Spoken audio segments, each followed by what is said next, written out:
അവളാ മീര വീണ്ടും പ്രശ്നങ്ങൾ ഉണ്ടാക്കിയോ? എന്താ സംഭവിച്ചെന്ന് പറയേ ചേച്ചി.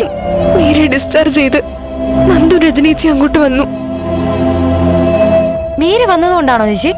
അല്ല, നന്ദുനെയും മീരയും ചേർത്ത് നിർത്തി ആന്റി വിളക്കൊഴിഞ്ഞ വീട്ടിൽ കയറ്റിയത്.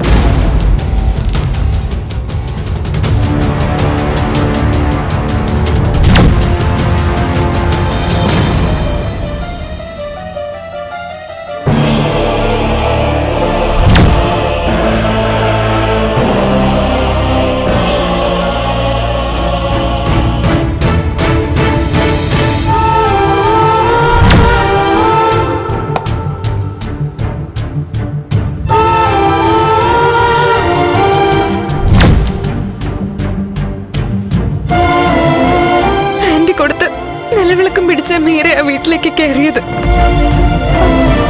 ഈശ്വര, എന്താ ഈ കേൾക്കുന്നത്? എന്തൊക്കെ ഈ നടക്കുന്നത്? അമ്മയൊന്ന് ബഹളം വെക്കാതെ ചേച്ചി ഒന്ന് പറയട്ടെ. ഇനി പ്രത്യേകിച്ച് പറയാനെന്താ? നീ കേട്ടില്ലേ? അമ്മ നടന്നത് എന്താന്ന് അറിയട്ടെ. കല്യാണം കഴിഞ്ഞ് വരുന്നത് പോലെ അവര് മീര എന്നെ എന്തെങ്കിലും ചെയ്യുമെന്ന് ഭയന്നിരിക്കുമ്പോഴാ പ്രഭേന്റെ അവളെ നന്ദന്റെ ഭാര്യയായിട്ട് വീട്ടിലേക്ക് കയറ്റിയത്. എന്റെ നെഞ്ച് പൊട്ടി പിളർന്നതുപോലെ തോന്നി. ഞാൻ കരുതി അപ്പൊ തന്നെ മരിച്ചു പോകുന്നു. മോളെ, ജീവിതം അവസാനിപ്പിച്ചാലോ എന്ന് വരെ തോന്നി. കണ്ണിലാകെ ഇരുട്ട് കയറും പോലെയായിരുന്നു.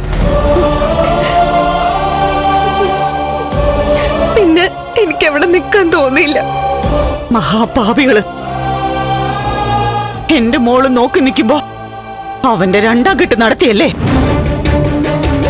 ഞാനങ്ങോട്ട് പോവാ. രണ്ടിലൊന്ന് ഇന്ന് എനിക്കറിയണം. അമ്മ ഞാനൊന്ന് ചോദിക്കട്ടെ. ചേച്ചി, നന്ദേട്ടൻ തടഞ്ഞില്ലേ?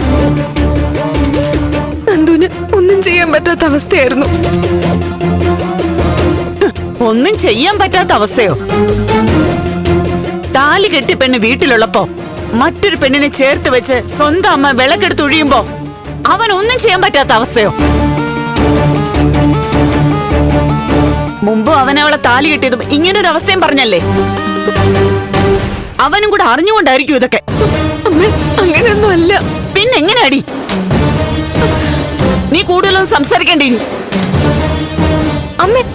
അമ്മയൊന്ന് ബഹളം വെക്കാതെ. ബഹളം വെക്കാതെന്നോ? വേറെ എവിടെയെങ്കിലും ആയിരുന്നെങ്കിലേ ഇതിനകം കൊലപാതകം നടന്നേനെ. ആ പ്രഭാവതിയും മീരയൊക്കെ കൊന്നിട്ടേനെ.